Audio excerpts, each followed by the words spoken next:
Hello everyone, and welcome to Operation Solar Raid. I'm Camille Salazar-Hadaway, and today we're sharing a huge season with you. It all starts with a new squad that specializes in stealth and is led by none other than Kavera herself. It's called Ghost Eyes. The new operator will be joining this covert crew, and creative director Alexander Karpazis is here to reveal more. Now, brace yourself, because there's a lot happening this season, and you don't want to miss it.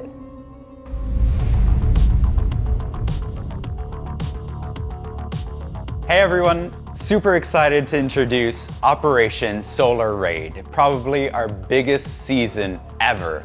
From top to bottom, we're adding a ton of features that you've asked about, including cross-play, cross-progression.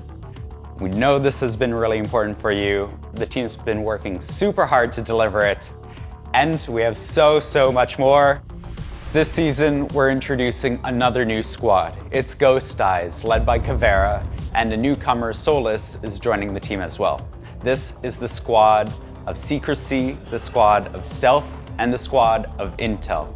And you'll get to learn a lot more about their story when we launch the season later. We have SOLIS, the new operator that's joining Rainbow Six and the Ghost Eyes squad. And we have a new map, Night Haven Lab, an amazing place to explore and to battle. It's unlike anything else we've ever introduced in the game, and we hope you have a lot of fun exploring it. Anti-cheat and anti-toxicity is one of the most important topics for us, which means it's really special for us today to introduce the reputation score in-game. It's coming to you in a beta phase, so you get to know it a little bit more, and we're introducing more security features in our game to make sure that it is more resilient and more fair for everybody to play. All of this and much more, we have quality of life features that are coming in, balancing changes that are coming in, and even more on top of that.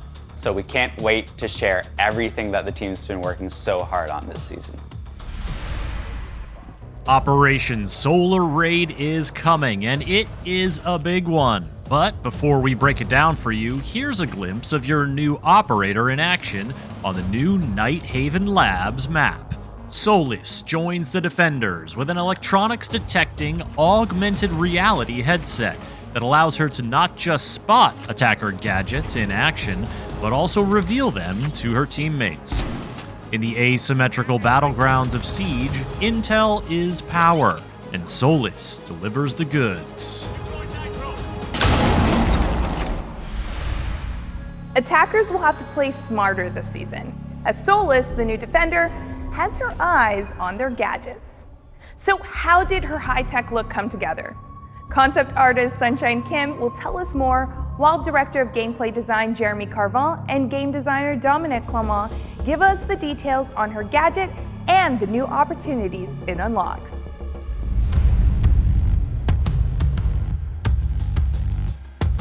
We wanted SOLIS's gadget to grab immediate attention from the audience. I immediately thought of examples like Jackal and Nuck. Because of their gadget, the Inox and the HEL creates immediate attention. Their gadgets are something that separates it from just being a generic soldier. And we wanted SOLIS to have a similar treatment. We allow the gadget to have a little bit more futuristic vibe, while her rest of design is a lot more toned down, which makes the gadget pop up even more. It wasn't enough, there's something missing, we felt. That's when the antenna idea came up, which goes up when it's activated and goes down when it's deactivated. It might be a small element, but it adds so much taste. So to design SOLIS device, we were looking for something that needed two hands to be operated and something that wasn't going to take too much of the vision space. So we thought about augmented reality. We were very excited with all the modern visual that it could add to the game. SOLIS kit is made of three main parts: the helmet, the bracelet, and the gloves. So when the helmet turns on, the screen switches from transparent to glowy yellow, and the HUD elements start to show for the user.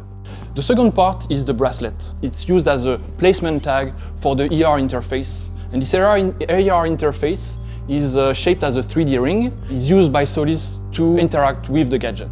The last part is the scan, and the scan is the middle part of this AR interface. And when the scan is performed, you have this pulse of 3D lines that starts and fades in the distance, giving the position of every electronic device on its way. This idea came from a brainstorm that we had, and a question arose, well, what if we have an IQ on defense? You see that there's a lot of electronic gadgets. You have breaching charges, you have claymores, and tons and tons of drones and cameras. So it just made sense that the defense would have a tool similar to what the attackers have. She'll have a zone in the center of her screen where she'll be able to identify these gadgets and tell precisely, okay, that's a drone, that's a claymore, or that's a breaching charge. She's the only one who gets to see this information. If she wants to share with the team, she needs to use our communication tools like voice chats or text chat. But if she wants quick and easy communication with the rest of the team as to like where these gadgets are and what to do with them, she can use her secondary ability, which will send a pulse on her screen and will smart ping every gadget in the center of her screen. So the ones that are identified will be smart ping, giving a clear indication to the rest of the team where they are and what to do with them. Usually with loadouts, we try to give flexibility for players. We give the P90 as a primary because it's a super good SMG, super interesting, and another SMG as a sidearm because it's also a really good weapon. But we're also giving SOLIS a shotgun because being able to create, rotate, and help on site and help like reshape the map is also very, very interesting for an operator like this. And with the sidearm, again, that is SMG, it allows you to bring the shotgun and still have an SMG at hand if you really need to defend yourself. We're finally giving the P90 to an operator as a primary weapon, nonetheless a 2-2 operator, so 2 health and 2 speed operator. It's really cool to see a weapon with such rapid rate of fire and a big magazine on an operator that can move quite fast.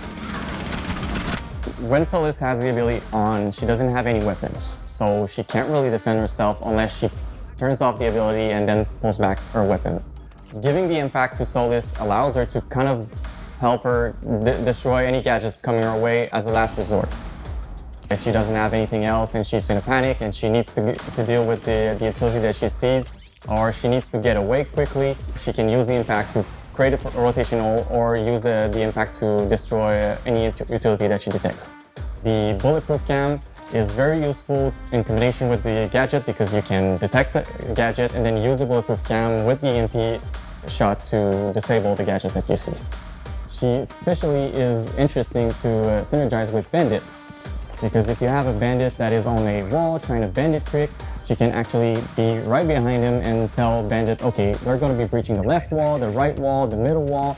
It can give much clearer information as to where bandit needs to put his batteries. You also have Mozzie. Since SOLIS is able to detect and spot the drones coming towards the site, she can give this information to Mozzie so Mozzie can place his best and hopefully capture as many drones as he can. SOLIS has a few counters. If you're facing a SOLIS that is hankering on site, you might want to bring a Thatcher or the EMP grenades. They're really useful to disable and deny SOLIS her ability. If you have an IQ also, that's a very useful operator to hunt down SOLIS because when the visor is activated, IQ can actually detect it and spot it and hunt down the SOLIS, maybe anchoring on site. If you're facing a SOLIS that is roaming around, you might want to bring your classic roam clear operator like Lion, Grim, and Jackal. They're very useful to kind of flush out these roamers. The thing with SOLIS is since she doesn't have a weapon when the ability is on, she can be pretty vulnerable. At the end of the day, SOLIS is an intel collector, so if you know that she's collecting intel and you have an idea on how you can probably trick her, that's also a very useful counter to SOLIS. If you can think of ways, creative ways of kind of like lying to her, it can get some pretty cool interaction.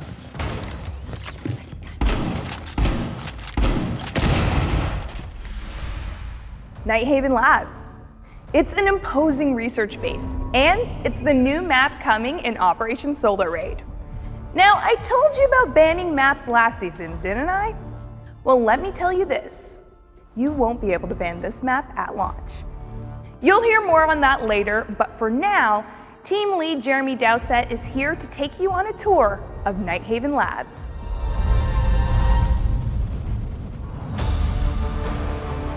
So this is actually one of the first maps we've done that actually incorporates the lore. It's Night Haven, it's a research facility. The whole map is very, very clean. Even the outside, it has a very corporate feel, but the inside, you'll see, it's like a normal office space with the research lab down in the basement. So the basement only has one bomb site. It's optimized for navigation and flow. And we went for a more optimized design, so it's quite compact in its shape, but there's a lot of entryways from the exterior helipad, and there's lots of ingress and egress that you can actually do to the sites. There's a little Easter egg down there, hiding away, not so subtly. So first floor has 2 bomb sites. It's very clean, there's a cafeteria, there's lots of small rooms, big rooms, there's a warehouse there with some exterior walls. The warehouse is super interesting when you get close to it because it's an open area with a catwalk above it. So what you're going to find, especially if you're playing on the second floor or you're trying to come in from the second floor, dropping down onto the first floor, you're going to find it's interesting. The entryways on the catwalk give you some quite interesting sight lines and opportunities for quite sneaky and quite fun kills. Second floor, like the basement, only 1 bomb site. It's a little bit smaller, a little bit more compact. The warehouse is an interesting entry point because you're obviously exposed from gunfire below because of the catwalk. You go into the command center and servers, which are the bomb sites. And there's a couple of breakable walls off of the warehouse catwalk. There's an exterior wall on a balcony that allows you to get in quite quickly and hold some angles. And then there's meeting and electrical. On one of the roofs, there's a risk versus reward run out to reinforce a hatch. Otherwise, it opens up some pretty interesting lines of sight. But you need to, wait for the prep phase to finish, get out, and so break the barrier, get out and go do it. The map should be going into all of the playlists that we normally release upon. It's not the same as any other map. There's unique things in this one, and the map looks superb. The artists, the lighters, everyone did such a great job on this map. I'm looking forward to the reception. Playing with your friends is important. Sometimes they play on another platform. We know you've been waiting for this feature for a long time. And it's coming this season. Crossplay and cross progression. We're delighted to have associate producer Deanna Stanley to tell us all the details.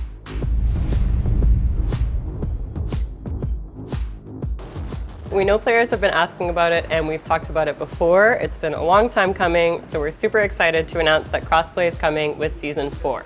PlayStation and Xbox players will matchmake together and benefit from lower wait times thanks to the larger matchmaking pool. Now for crossplay, PC and streaming platforms will be kept in a separate pool from consoles. We have no intention to merge these 2 communities right now, but we're super excited to bring our console players together.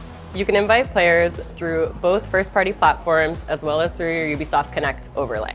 You'll be able to access your friends list through the social tab and manage your invites, requests, and squad up with your friends from other platforms. We all know communication is key in Siege, and it's no different for crossplay. So, voice communications will be enabled at launch, and the local player will be able to speak to and hear cross-platform players as long as they have voice communications enabled in their options and they're on the same team.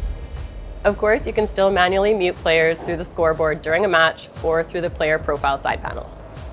Crossplay will be enabled by default, so everyone will be opted in to start, but you can opt out at any time in the in-game settings. If you do opt out, you're going to receive a message when you try and join a squad with crossplay enabled that lets you know you need to enable the option to join that squad. Crossplay isn't the only thing that's coming this season. We're super excited to announce that cross progression is another feature hitting Siege this season.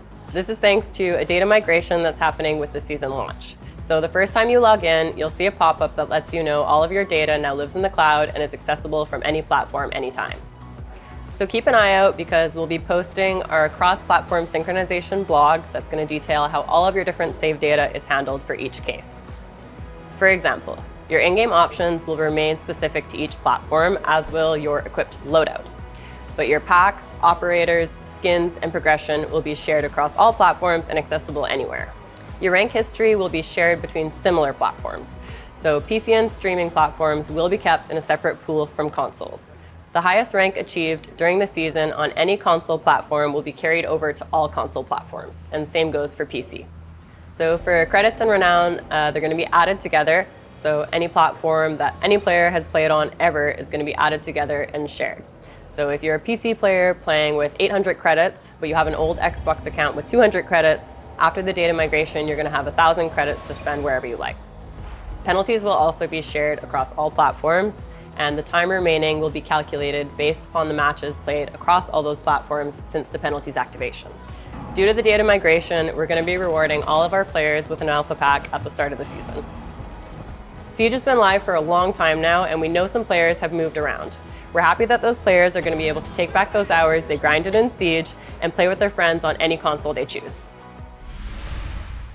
Fighting toxicity and improving our anti-cheat measures are an ongoing priority for us. Here is Player Protection and Game Security Director Emmanuel Larive to tell you more about the next step of the reputation system and an update on preparation phase.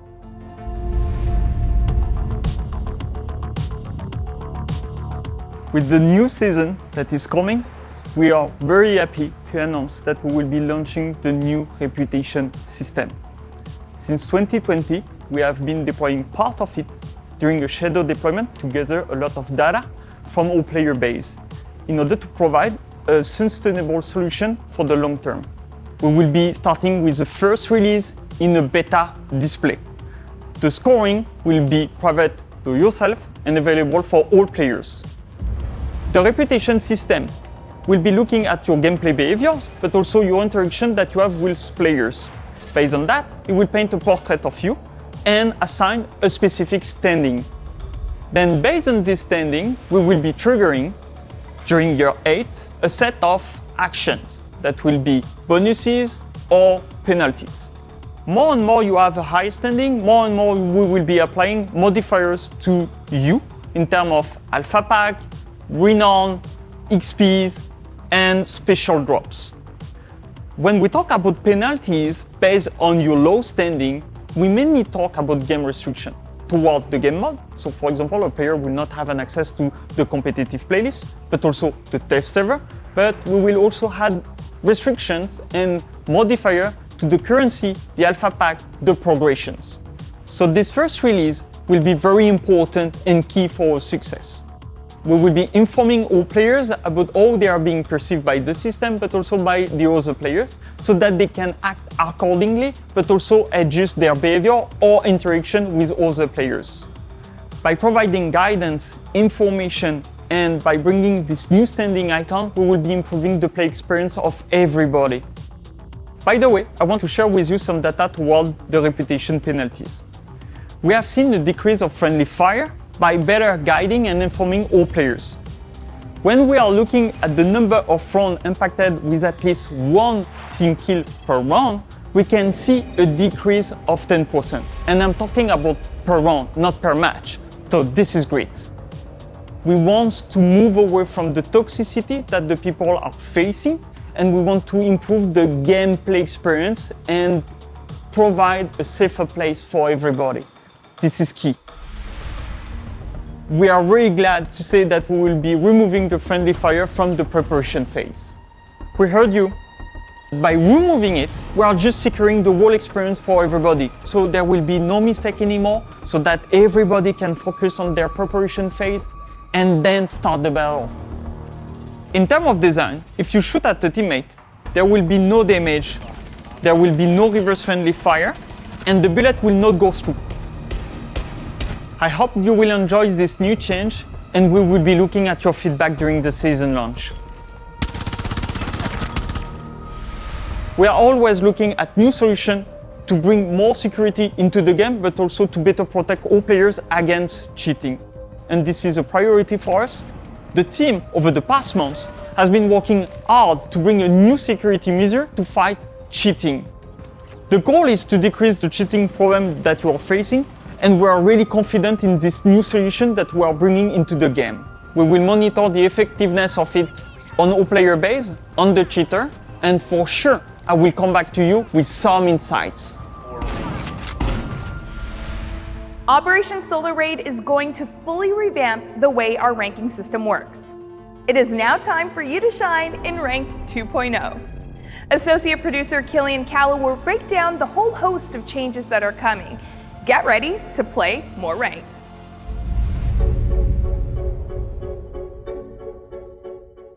Hi, Right now, the rank playlist is a pure skill system in which there's only one value, the MMR. The MMR is used for rank and skill. Every start of the season, when we do the soft reset, because it's needed for rank progression, we are hurting the matchmaking fairness. After this soft reset, we have the placement matches to try to guess your rank as soon as possible. What are the changes in the core system? We are splitting skill and rank into two different values. The skill, in one hand, will be hidden and only used for matchmaking. On the other hand, the rank will be visible and only used for progression. We are removing the placement matches, because the only value that will be reset is the rank. You will start your rank progression at the beginning of the ladder. From now on, there will be rank points. There will be also 5 divisions per rank. Each division will have 100 points. Also, to help you in this progression, we included systems like the demotion shield that will prevent you from losing ranks easily. The current reward system is only giving you one chance per season, the one of your highest rank. For instance, if you are a silver player, you are not getting the chance below your rank, bronze and copper, and that doesn't make any sense. From now on, there will be 1 reward per division, so 5 rewards per rank, with some exclusive new items. If you finish one season in Gold 5, you will get as well the rewards from Silver 1, Silver 2, Bronze and Copper. We also have an update regarding the squad restriction. With the old system, it was needed to put a skill limit within a squad to ensure balanced matches. Players should always be able to play with their friends. Because of that, it was a focus for us to provide a new solution.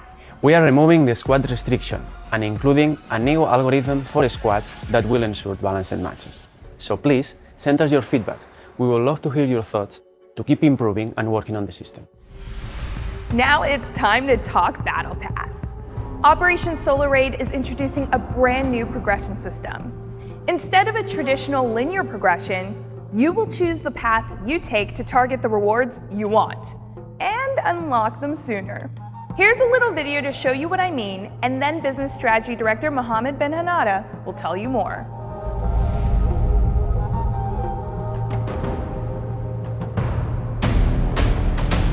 Rainbow Six Siege Battle Pass has evolved to become more tactical, offering you new ways to unlock the rewards that matter to you faster. We are introducing a novel progression system that allows you to create a custom strategy based on your interests. As you navigate the map, you can choose what paths and rewards to prioritize. For example, if you main smoke, you can follow the most efficient path to collect all smoke-exclusive rewards. Each time you go up one Battle Pass level, you earn Battle Pass tokens. Now you can actively use these tokens to unlock tiles. Exclusive rewards are available to all players on some of the tiles, while Battle Pass Premium owners get even more. New Battle Pass gadgets like the Breach Charge will allow you to forge your own unique path. You can now strategize ways to unlock the rewards that matter most to you, or unlock all rewards in any order you choose. Premium Battle Pass owners receive exclusive perks, including early access to a new season's operator, 30% battle point progression boost, 10% in-game shop discount, and more.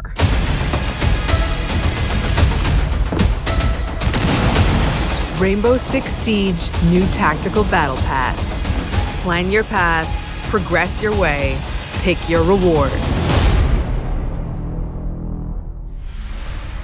We are really thrilled to bring this new Battle Pass system to our players. We're giving you more choices and more ways to progress into the Battle Pass in order to unlock the rewards that you want first. This is going to be the new Battle Pass standard going forward. And as you saw, we've also added new gadgets for you to interact with the Battle Pass, such as the Breach Charge. Going forward in the upcoming seasons, we'll be bringing more gadgets, so stay tuned for that. In April of 2019, we launched the Rainbow is Magic event. This was one of the most appreciated events from our community. One key aspect that was well talked about in the community was the drone skin, the cute little cat that we've had. So I'm really excited today to announce that we'll be bringing drone customization to the game. First off, it will launch in the Battle Pass, but stay tuned because it will be also available in events and also in the store in the future. Next up, we've got balancing updates affecting some operators' health and speed, as well as changes aimed at leveling the playing field when it comes to movement while aiming down sights. Here's game designer Robert Cole in our Barcelona studio.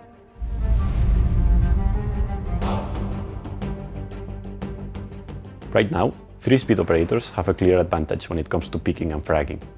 We want to equalize the playing field, as we feel like shooting should require precision and not luck. So this season, we are making it so all the operators will have the same ADS movement speed, which will be the ones from the 3 armor operators. Because of the ADS movement speed change, we are putting together another change to some of the health and speed of the operators. For example, we are changing Sense from a 3 armor operator to a 3-speed operator, because we feel like their gadget functions much better with the speed, and it will help them with the side takes and executes. Another example is Dokkaebi. We are changing her from a 2 armor 2-speed operator to a 3-speed operator, because we feel like with her new speed, she will be able to move around the map and hack the defender's camera much better. Finally, another example is Osa, which we're changing her from a 2-speed 2 armor operator to a 3 armor operator, because we feel like the extra health will help her survive the shots to the limbs, the only exposed parts, while carrying the shield. With the health and movement speed changes, as well as the ADS movement speed changes, we are excited to equalize the playing field and bring much more variety to the operator meta. Earlier in the show, I told you you wouldn't be able to ban the Night Haven Labs map at launch. I wasn't kidding. In this quality of life update, we'll tell you more about that, plus details on ability mode and more.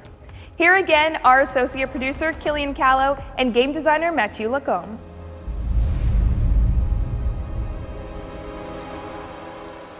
We know that at the start, it's difficult to get into a new map. With Emerald Plains, we learned that map ban can be too restrictive in some situations. So, for the entire next season, all the maps will have the same chances of appearance in the map ban phase. When the new Night Haven map will appear there, you will not be able to ban it. At the end of the phase, the random will decide which is the map played in that game. As mentioned, this change will be applied for the entire season and active in ranked and unranked playlists. Alternate ability mode is the continuation of what we started in iCaliber. Last year, during Season 4, we removed the ability to switch fire mode on your weapons. This season, we're replacing this input with the ability to change the fire mode of your gadgets without equipping your gadgets. For operators such as Capitao and Zofia, we will allow the players to switch ability mode when they're not equipped with the weapon. If you're going toward the building, you want to breach something, well, you might want to start with the impact grenades instead of the concussion grenades, so you can switch this as you move toward the building without equipping the launcher. So for Capitao, you will be able to change bolts without equipping the crossbow. So if you want to cover your allies with a smoke bolt, you can just change it before you get to the risky part where you have to face the operators. You can just switch it beforehand. We want to reward players that have a plan. If you know what you're going to do, you have a routine, or you know your specific plan that you want to execute in this map, well, we give you the tool to be ready, more efficient when you do so. We started in iCaliber with this feature. We're improving it now, and we're going to use it in the future. We're going to expand on it. We can look for it as to have 2 inputs for a single operator, which means that reworks, new operators can benefit from this feature. When you're playing with a controller with your drones, you can move forward full speed, but whenever you start to input some diagonals in there, you will get a reduction of your speed up to 33%, which means that when you're droning and you're trying to move away from an opponent, you get slowed down a lot. We are removing this limitation so you can have a better experience when droning. It will feel more comfortable and you have more leeway when you try to drone. It will impact all of our drones, be it the regular drone, Mozzie's drone, Twitch drone, Flores drone, Echo drone even. So it will impact all of the controller players using drones. Operators such as Twitch and Echo, they have a high value gadget, they move around, they have a really good impact on the rounds, but it can be hard to navigate with a controller. Removing this will allow them to have a better time, better experience, and have a better impact on the game. All right, for this one, I think a little story is going to explain it. Start of the round, you locate the bomb, there's the icon, you know that you're attacking this bomb site. 1 minute inside the round, your teammate falls, drops the diffuser on the floor, and now suddenly you don't remember where the bomb sites are. Well, we've all been there, right? With this change, what we're trying to have both the bombs icon and the diffuser icon, so you know exactly what you have to do. What we have right now is you have 2 bombs icon or a diffuser icon on screen. We are combining those 2 together. If you discovered a bomb site previously, they will always remain visible. They will either be full yellow because you have the diffuser on someone, or they'll be black because you have to get the diffuser first. Tuning your loadout to fit your playstyle is important. And the shooting range is a great place to get your weapon and attachment pairings just right. Game designer Robert Cole is back to detail a new update for the shooting range to help you get everything dialed in.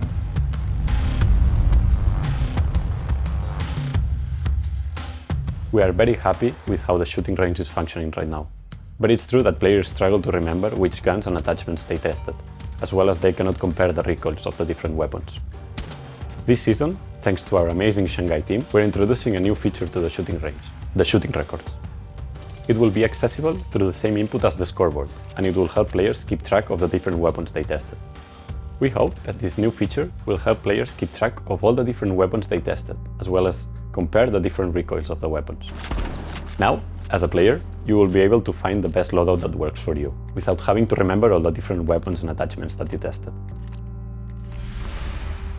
The team is continuing to expand Siege's accessibility options to ensure more members of our community can play the way they want to play. From our Kyiv studio, associate producer Jane Gonchar is here to share more on new team color customization and advanced controller options.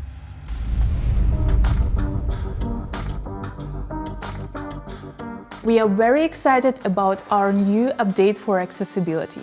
In Season 4, we spot the most important objects and gadgets in-game that requires color change. So now your team color preference will be applied to the generic gadgets, CCTV, drones, operators gadgets and their elite skins.